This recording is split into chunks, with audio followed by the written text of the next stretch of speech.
Assalamualaikum warahmatullahi wabarakatuh, sahabat sekalian. Ada perlu beberapa hal yang ingin saya share ingin saya bagikan ilmu terkait peternakan ya. Nama saya Dodi Suprayogi, teman-teman. Saya mengelola channel ini sendiri. Tujuan saya tidak lain dan tidak bukan adalah ingin share ilmu ya. Walaupun sedikit ilmu yang saya miliki, cuman ya mudah-mudahan ada manfaatnya bagi teman-teman sekalian. Jadi ini adalah kambing kita, kambing kacang yang beranak. Alhamdulillah subuh saya biarkan secara normal, dia bisa menangani sendiri, kemudian mampu merawat anaknya sendiri sampai alhamdulillah, maaf teman-teman, cuaca hujan alhamdulillah di musim kemarau. Jadi induk ini kita persiapkan supaya bisa merawat kambing yang dia lahirkan dengan cara apa? Menyukupi kebutuhan nutrisi, energi dan lain sebagainya gitu ya. Jadi kawan-kawan, teman-teman semua, yang perlu diperhatikan ketika penanganan kambing melahirkan adalah jangan pernah merasa kita itu lebih pintar dari kambingnya yang melahirkan itu. Jadi biarkan secara normal dia melahirkan, asalkan kita cukupi beberapa aspek penting, yaitu satu, pakan, kemudian yang kedua, ruang gerak kambing. Jadi kambing itu ketika di kandang yang ruang geraknya lumayan lebar, nah itu di sana kita sediakan umbaran dan tempat untuk tidur di atas ini ya, dan makan. Jadi kita sediakan tempat untuk dia beraktivitas supaya ada exercise, maksudnya dia sering menggunakan ototnya untuk berjalan, berlari, sehingga ketika ia melahirkan, saat beranak itu kan butuh ngeden gitu ya teman-teman. Apa bahasa Indonesianya itu, otot itu biasa digunakan gitu. Jadi dengan mudah ini lahir yang hitam bobot 2,48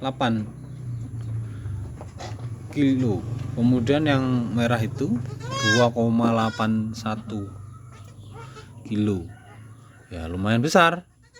Kalau di total 5 kilo lebih ini ya teman-teman sekalian. Ini beranak 2, ini baru pertama beranak, laktasi pertama.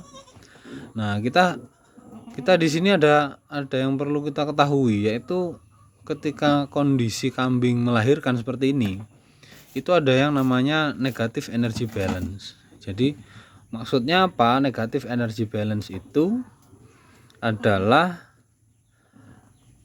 kebutuhan pokok hidup kambing betina ini tidak sebanding dengan energi yang masuk dari pakan. Artinya dia perlu pemulihan pasca melahirkan, kemudian perlu menyusui anaknya, kemudian perlu juga bertahan hidup. Nah itu produksinya luar biasa banyak, perlu makanan lebih banyak dari sebelum-sebelumnya. Tetapi mereka ketika melahirkan ini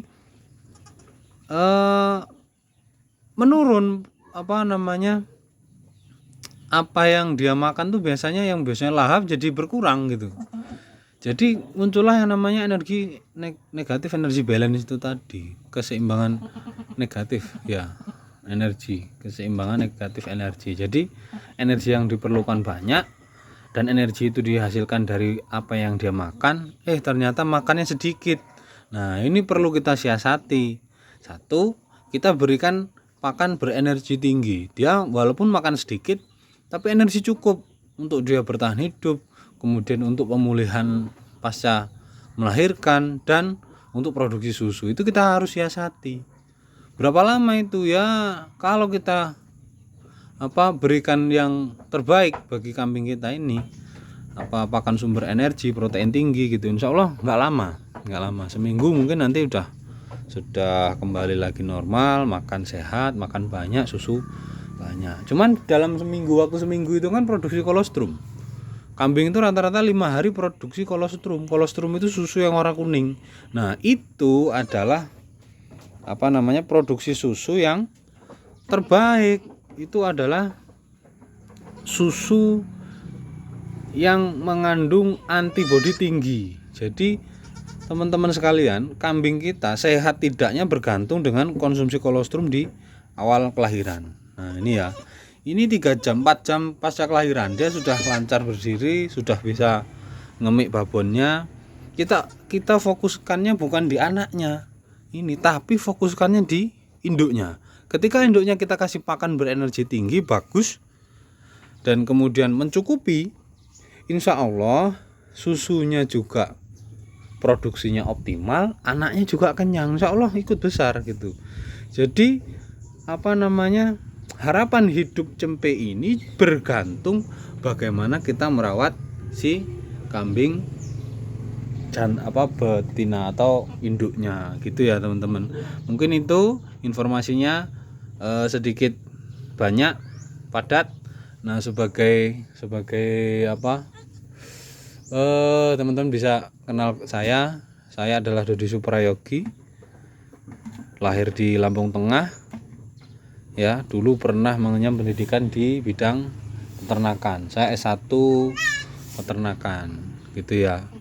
Nah, apakah saya dapat ilmu di sana? Ya, alhamdulillah beberapa ilmu kita dapat di sana, kemudian belajar dengan senior-senior yang sudah menggeluti di bidang ini, sehingga kita padukan. Ternyata ilmu pengetahuan itu sangat penting bagi perjalanan usaha kita di bidang peternakan, luar biasa. Jadi teman-teman, kalau ada yang melihat ini masih dalam proses kuliah di peternakan, ayo dalami itu. Ilmunya luar biasa, barokahnya juga besar ya, berkahnya juga besar. Ilmu kita ini sangat dibutuhkan oleh teman-teman praktisi, aktivis yang orang-orang yang memang benar-benar bergerak di bidang ini begitu ya. Jadi sangat dibutuhkan ilmunya, sehingga saya mencoba untuk speak up. Jadi teman-teman yang ingin membuka diskusi lebih, ayo nanti kita sertakan nomor WA di deskripsi video ini. Kita bisa diskusi, kita bisa bareng-bareng belajar ya, berkaitan bagaimana sih untuk supaya kambing-kambing kita ini nanti secara produksi optimal ya, terhindar dari hal-hal yang bisa membuat kita rugi gitu ya teman-teman sekalian. Terima kasih. Saya rasa durasinya juga sudah panjang. Demikian. Assalamualaikum.